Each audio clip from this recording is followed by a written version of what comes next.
Olá, vamos falar de análise de balanços para investimentos e para tanto vamos trazer para vocês que mais uma empresa para que possamos conhecer a sua história, a sua trajetória e principalmente a sua situação econômica e financeira com base no balanço agora do segundo trimestre de 2023. Já que os balanços do terceiro trimestre, a previsão de publicação está aqui para o final do mês de outubro, durante o mês de novembro, nós tenhamos as informações mais atualizadas. Mas então, por enquanto, vamos com as últimas informações. Estamos falando aqui da Nutriplant Indústria e Comércio S.A. A Nutriplant, que é uma empresa estreante aqui no canal, primeira vez que estamos analisando essa empresa e conhecendo mais profundamente um pouco a respeito dessa empresa aqui. E ela foi sugerida por um dos nossos inscritos, pelo meu amigo Mauro Aloysio Klein. Ô Mauro, que bom ter você conosco, muito obrigado pela participação, muito obrigado pela sugestão, um prazer poder lhe atender. E é um prazer poder atender a todos vocês, e para tanto é fácil, basta entrar aqui, ó, canal Silas Degraf e manda sua sugestão, aproveita e faça a inscrição, dá o like e venha junto conosco construir e repartir conhecimentos. E também, antes até de falarmos aqui da Nutriplant, só para deixar claro que o canal Silas Degraf não é um canal de recomendação de investimentos, nem de compra, nem de venda, é um canal de análise de balanços, é um canal de análise e interpretação das demonstrações contábeis, justamente para poder levar esse conhecimento a todos vocês que compram ou que investem em ações, conhecer um pouquinho das empresas que estão disponíveis na B3. Mas vamos falar da Nutriplant, que é uma história que na verdade ela começa lá em 1969, através de dois irmãos, do Emílio e do Máximo Pansa. E os dois, eles criam ali uma pequena indústria, né? Justamente que é a chamada Quírios, a indústria Quírios, que é uma empresa voltada ali para a produção de micro-orgânicos, justamente voltada para o setor do agro. Então ela começa ali incipiente, vai aos pouquinhos ganhando seu espaço, né? E em paralelo à história da Quírios, vem em 1970 um grupo americano, o Fritt Industries, que veio para o Brasil justamente também para trabalhar dentro da produção de micronutrientes também voltados para o setor do agro. Então, a partir desse momento, nós temos aí duas histórias andando em paralelo, até que em 1979, esse grupo, que é o Fritt, ele faz uma parceria com um outro grupo internacional, que é o Ferro Corporation. Já no ano de 1980, daí as duas empresas, dentro dessa combinação de negócios, eles criam uma outra empresa, a Nutriplant. Então, a história da Nutriplant mesmo começa justamente em 1980, justamente através dessas duas empresas internacionais. E ela foi fundada na cidade de Paulínia, em São Paulo. E a ideia, o que era? Justamente produção de micronutrientes em pó para aplicação no solo, preparar o solo justamente para ter uma produtividade maior. Chega no ano de 2004, os sócios da Quírio adquirem a Nutriplant, que são os irmãos Emílio e Máximo Pansa, adquirem a Nutriplant. A partir desse momento, a Nutriplant passa a ser uma empresa da Quírios, né? E aí, com isso, a empresa começa a avançar por todo o Brasil, espalhando representantes para vender seus produtos para praticamente todo o Brasil. Em 2008, eles fazem o IPO e transformam a Nutriplant numa sociedade anônima de capital aberto, e aí com a entrada de recursos continua ali uma série de processos de criação, de inovação, de desenvolvimento de novos produtos, para diversas culturas, para soja, para o café, para algodão, para cana-de-açúcar, e aí também com toda a produção de fertilizantes, herbicidas, defensivos agrícolas em geral, e hoje tem o seu produto aí espalhado por todo o Brasil. Mas para que possamos conhecer como que está a situação da Nutriplant Indústria e Comércio S.A., trouxe para vocês aqui os balanços de 2020, 2021, 2022 e o balanço do primeiro semestre de 2023. E através dos números vamos entender o que é a Nutriplant. Então, vamos aos números. Bem, aqui estamos então com as demonstrações contábeis da Nutriplant Indústria e Comércio S.A. E como falei para vocês, trouxe aqui toda uma base histórica, passando por 2020, 2021, 2022 e agora o primeiro semestre de 2023.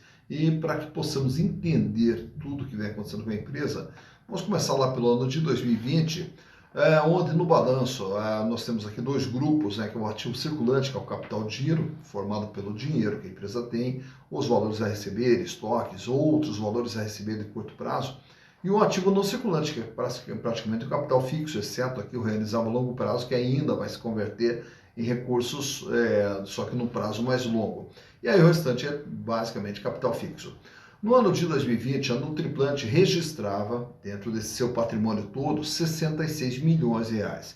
Sendo que as partes aqui mais significativas são justamente o intangível, que são os bens de natureza incorpórea, que no caso da empresa, o valor mais significativo aqui é o ágio na incorporação da empresa Quírios, até porque no começo ali da Nutriplant, a Quírios é que adquire a Nutriplant, depois de uma reestruturação societária, a Quírios passa a fazer parte da Nutriplant. Então esse ágio na incorporação da Quírios, ele é registrado aqui no intangível.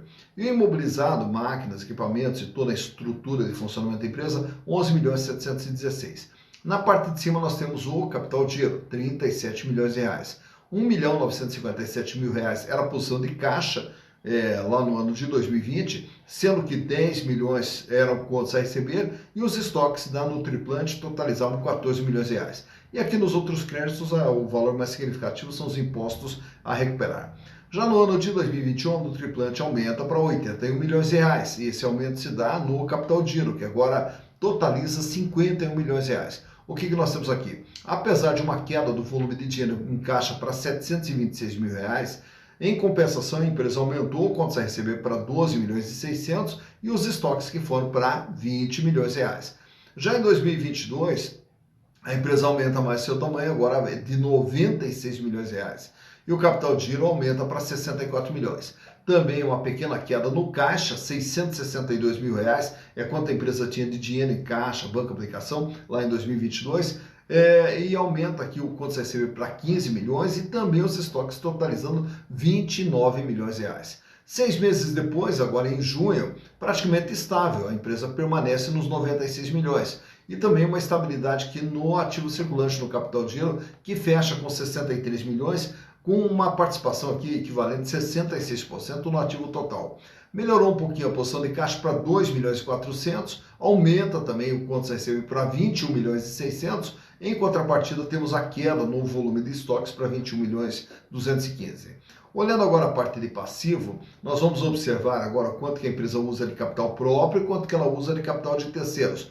O capital próprio registrado aqui de 16 milhões e 263 mil equivalia a 24,3% de todo o patrimônio da empresa. E o endividamento, que é o capital de terceiros, 50 milhões de reais, equivalente a 75,7%, sendo que a maior parte dessa dívida no longo prazo. Já no ano de 2021, a empresa ela registra aqui um endividamento total, de 58 milhões, porém, o peso da dívida acabou ficando menor, 71,8%. Em 2022, a dívida sobe para 65 milhões em valores nominais, porém, uma queda aqui no peso da dívida para 67,6%.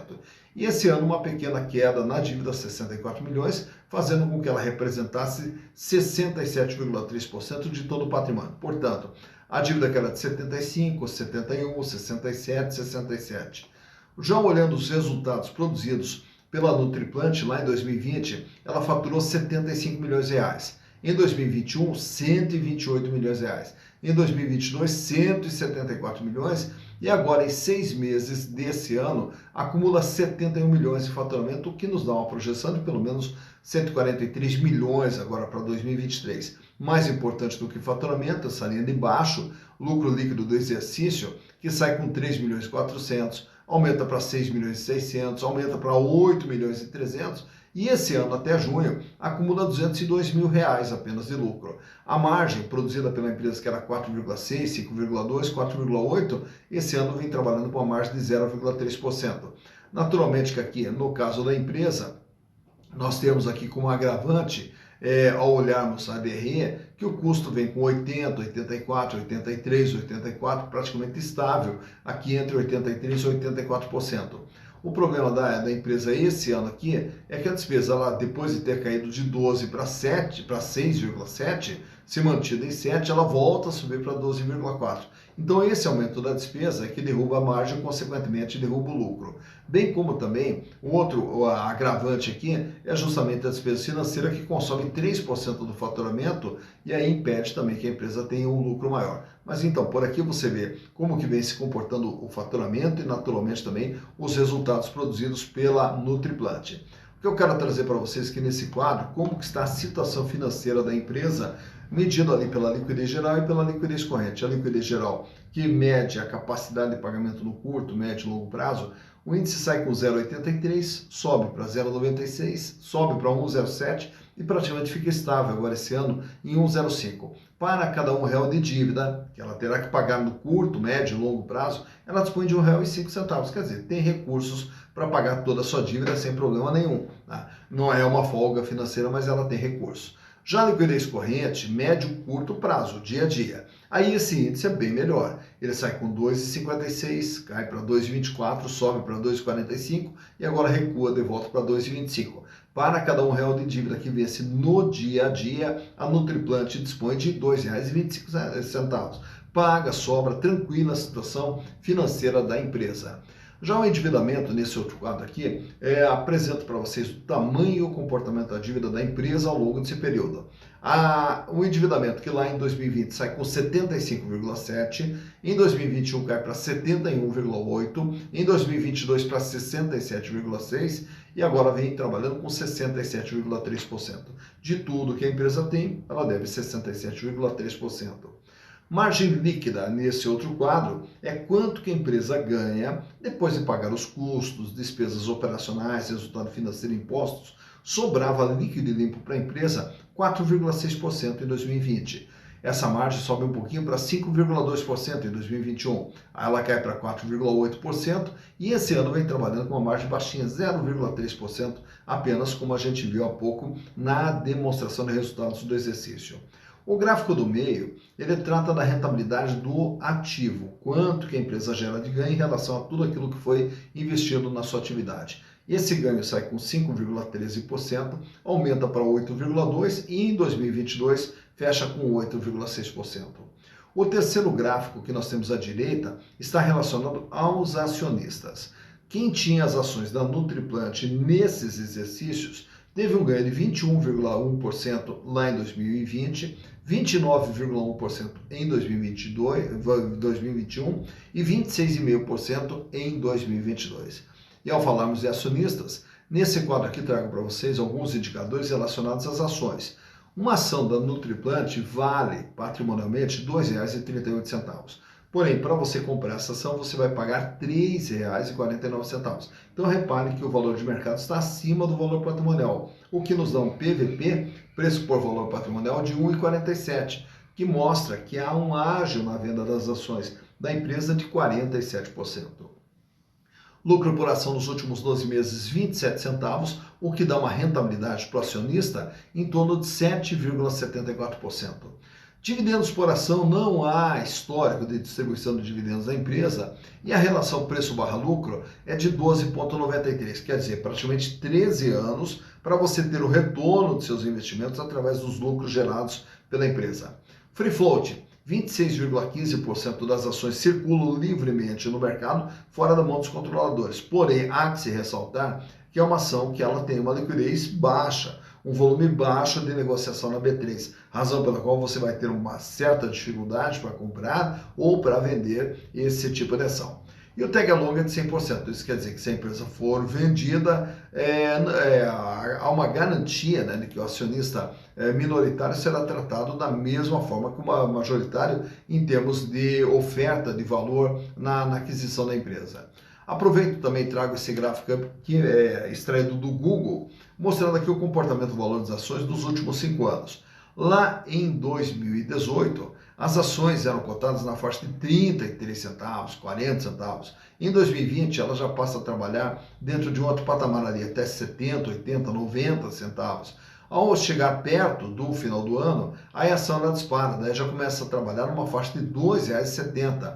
Em 2021, você vê ali que ela tem alguns picos, chegando a 3,95, volta ali para 2,30, e agora em 2023, logo no comecinho de 2023, aí ela tem um pico ali que ela chega a valer R$ 7,50. Só que na sequência ela já volta a uma posição anterior ali com R$ 5,07 e vai caindo ao longo de 2023. E agora, quando vai chegando já nesse mês de setembro, a ação ela vem trabalhando ali dentro de um outro patamar ali, na faixa de R$ 3,60, R$ 3,50, que é a cotação que ela vem apresentando no dia da gravação desse vídeo aqui. Então por aqui você vê quando que as ações tiveram seu maior valor, quando que elas tiveram seu menor valor e como que vem se comportando o valor das ações da Nutriplant Indústria e Comércio SA.